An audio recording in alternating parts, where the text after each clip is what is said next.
At the turn of the century and 11 years after opening the world's first ever hypercoaster, Magnum XL200, Cedar Point shocked the coaster world when it debuted the world's first ever roller coaster to eclipse the 300-foot or 91-meter height mark. Millennium Force. Manufactured by Intamin Amusement Rides, Millennium Force opened as the world's tallest and fastest complete circuit roller coaster. It also opened as one of the longest roller coasters in the world with a total track length of 6,595 feet and is currently the third longest roller coaster in North America. The world's first Giga coaster, Millennium Force is a great roller coaster with a good mix of airtime and positive G-forces. It is a legendary ride and one of Cedar Point's standout attractions. This is our full-length, in-depth review of Millennium Force and our comments about what you can expect when you go to Cedar Point to ride this coaster. Now, let's get into the review.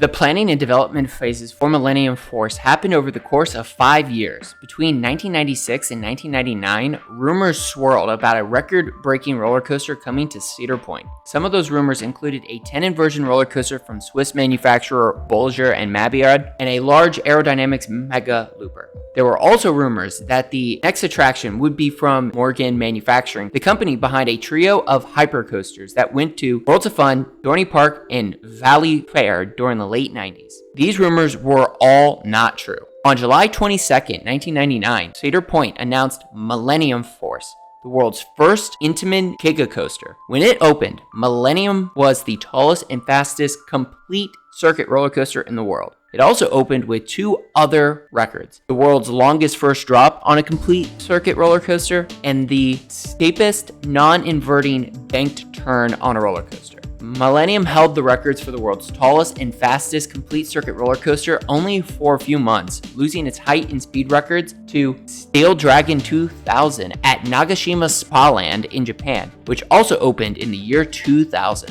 While it is no longer the tallest and fastest roller coaster in the world, Millennium is still one of the longest roller coasters in the world. Millennium Force is located in its own designated section of Cedar Point called Millennium Midway. Its massive lift hill travels alongside Lake Erie and is easily visible in the park's skyline as you drive towards the park. To get to the ride from the park's front gate, you walk past Raptor, Valraven, and the new for 2025 Siren's Curse, cross the train tracks for the Cedar Point and Lake Erie Railroad, and on to Millennium Midway. As you approach the ride, you immediately see one of Millennium's massive airtime hills stretching across the midways and its last overbanked turn. You will also see the ride's large marquee ride sign displaying the ride's name and logo. This marquee has the tagline, "The future is still riding on it," which is updated from prior years. To the right of this marquee is the entrance to the ride's queue. As you make your way through Millennium's queue, you will not see any theming. In fact, all you will see are switchbacks and some shading covering parts of the queue.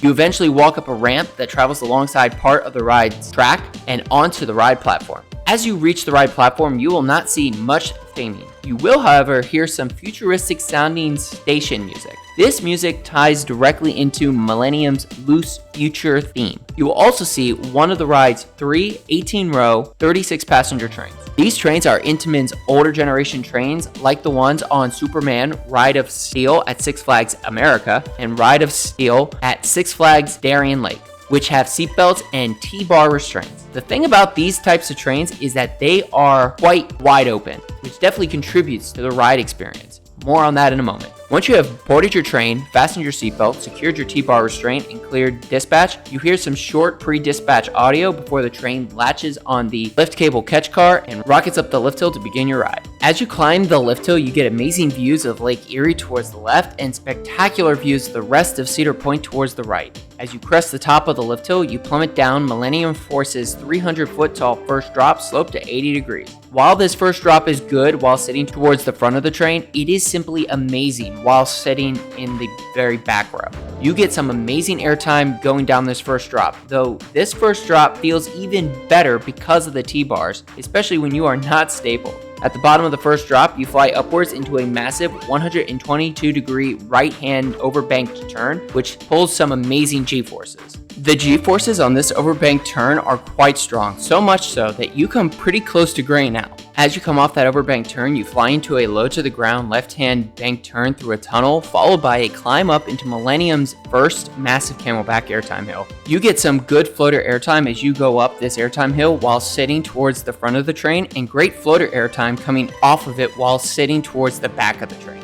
As you come off that airtime hill, you immediately bank into a right-hand overbanked helix, which has some good whip coming out of it for those sitting in the back row, followed by a left-hand overbanked turn, which also pulls some good forces for those in the back row. As you come off that overbanked turn, you take a slight right-hand banked turn and fly over Millennium's second airtime hill. This airtime hill feels similar to the first one. You get some nice floater airtime climbing onto the hill while sitting towards the front of the train, and great floater airtime coming off of it while sitting towards the back of the train. You then take a low to the ground left-hand bank turn through another tunnel and fly over a strong flowjector near ejector airtime filled speed hill before taking a slight left-hand bank turn and gliding along a short section of straight track. You fly through one last right-hand overbank turn before leveling out on the final brake run to complete your ride. For the world's first full-circuit Giga coaster, Millennium does a lot well. It has an awesome first drop, a couple of great moments of sustained floater airtime, a nice pop of flowjector near ejector airtime, and some strong positive G-forces.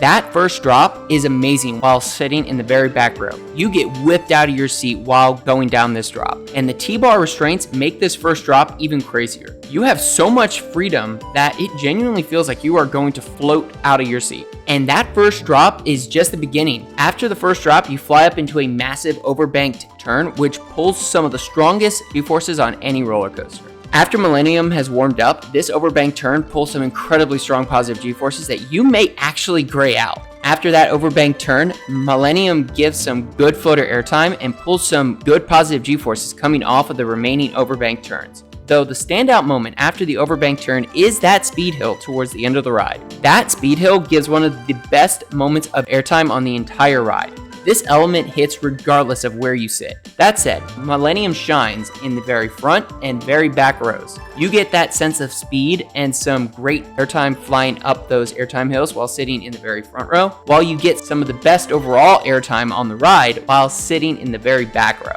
Between the front and back rows, the back row ride delivers the slightly better ride experience, especially since you get pulled through those overbank turns. That back row ride is elevated at night. Like most night rides at Cedar Point, Millennium Force's night ride is incredible.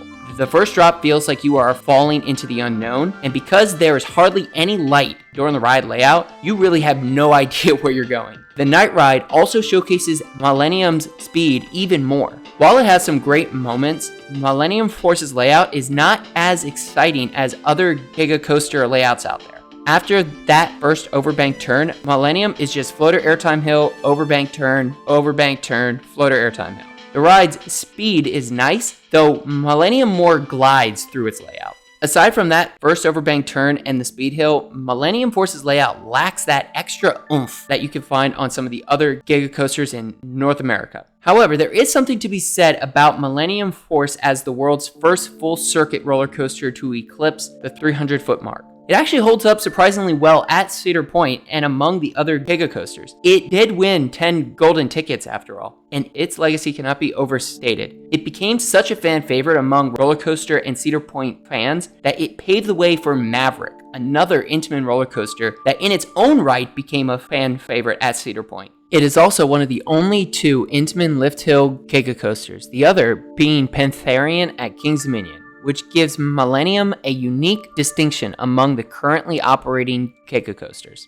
There is something to be said about being the world's first full-circuit Giga coaster, and nearly 25 years later, Millennium Force's ride experience holds up surprisingly well. It has speed, airtime, some positive G-forces, and a long ride duration. While its layout is not as exciting as the other North American Giga coasters, Millennium Force still delivers a great ride experience. For our final score, we give Millennium Force a 9 out of 10. This roller coaster has some amazing moments, particularly the first drop and first overbank turn, and that speed hill towards the end of the ride, and it is one of Cedar Point's headlining attractions. So, let us know in the comments below if you have ridden Millennium Force at Cedar Point, and if so, what you think about it. Does it still stack up well to the other Giga coasters out there? And if you enjoyed this video or are new to the channel, please like and subscribe for more coaster content like this. Thank you for watching, and stay tuned for more coaster reviews and amusement park content coming soon to Coaster Adventures, and we hope to see you in the next one.